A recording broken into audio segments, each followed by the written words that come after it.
各位，你敢信吗？中国一个现任的一省长竟然敢走私稀土给敌国，被抓了啊！首先来讲，就是中国刚刚公布的一个大消息，就是江西省的现任的省长叶剑春已经被抓起来了。那他到底是牵扯到什么样的一个惊天的罪行呢？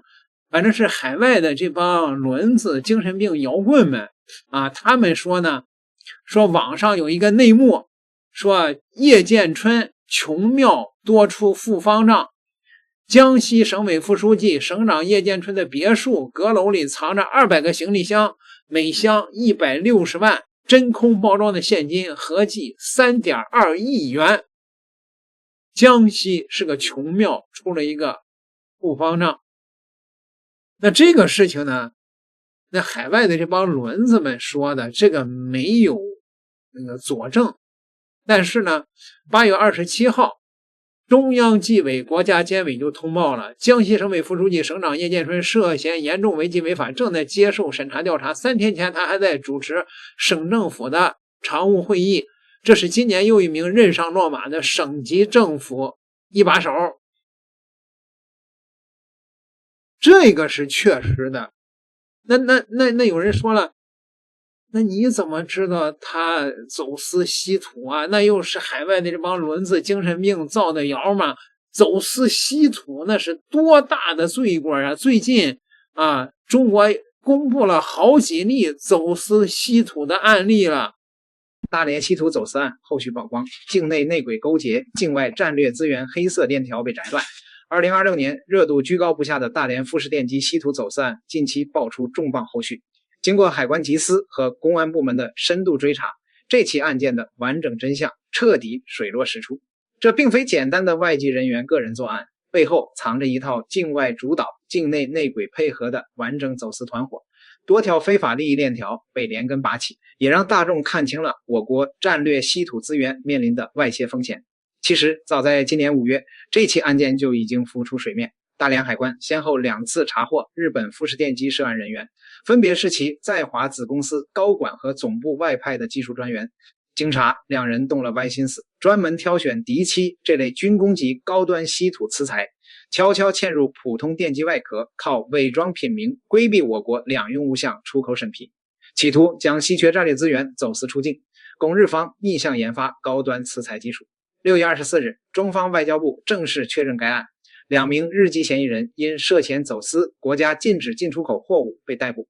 由於違法事實確鑿，日方全程保持克制，並未提出任何外交抗議。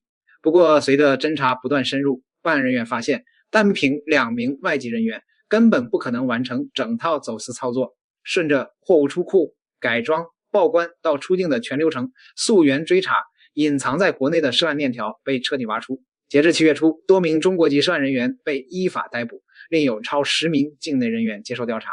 這些內鬼分工明確，成為境外走私的核心幫兇。其中最關鍵的一環就是廠區內部的車間主管和庫管人員，他們手握崗位便利，違規調取管制稀土材料，私自篡改物料台賬，隱瞞領用記錄，還配合日方人員改裝、偽裝稀土部件，直接繞過工廠內部監管，成為整條走私鏈最大的漏洞。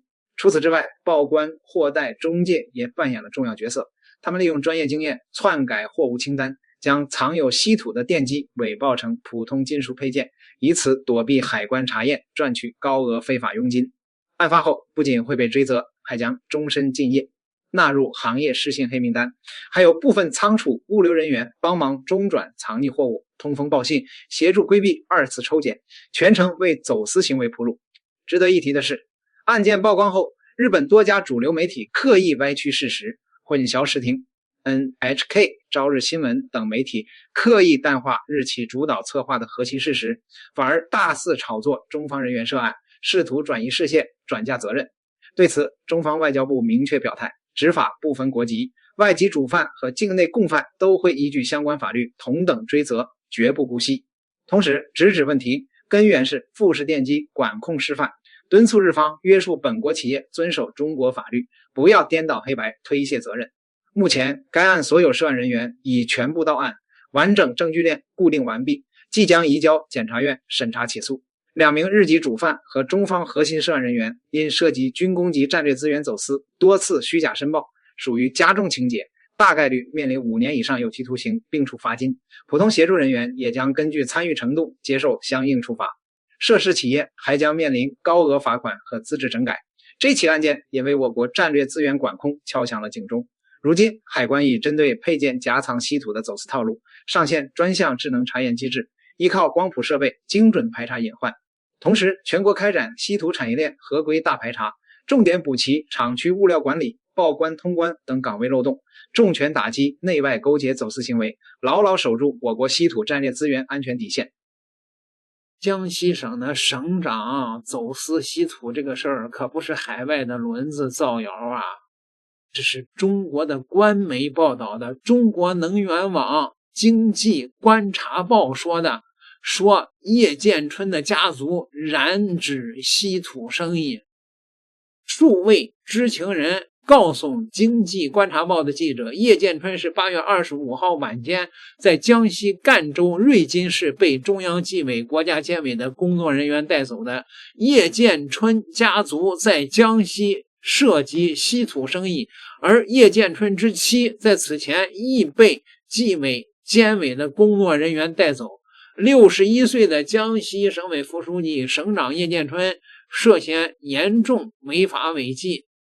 數位知情人告訴記者，葉建春是8月27號17時許，江西省政府官方網站已經刪除了葉建春的信息。1965年7月出生的葉建春為福建寧德州寧人，1980到1984年在華東水利學院（今天的河海大學）水利水電工程建築專業學習，畢業之後進入當時的上海勘測設計研究院工作，歷任規劃處的幹部、黨辦正科級幹部、黨辦副主任、經營處副處長、計劃經營處的處長、院長助理兼經營開發處的處長、副院長、院長等職。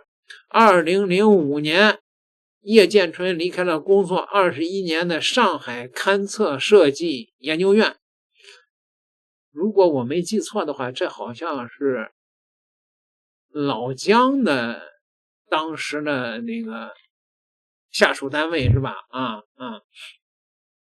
調任水利部太湖流域管理局局長、黨委書記。2016年6月出任水利部財務司的司長。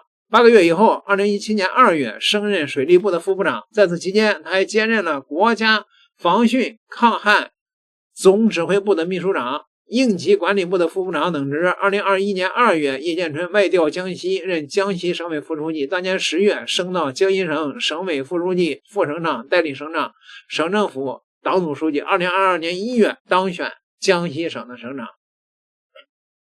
知情者告訴記者，2026年8月25號，葉建春到達江西贛州的瑞金市，原本出席8月26號瑞金的一個會議。按照計劃，8月26號早上，他將有一個早餐聚會，並隨後在這個會議上發表講話。但是在8月25號的晚間，葉建春即被中央紀委的人帶走了。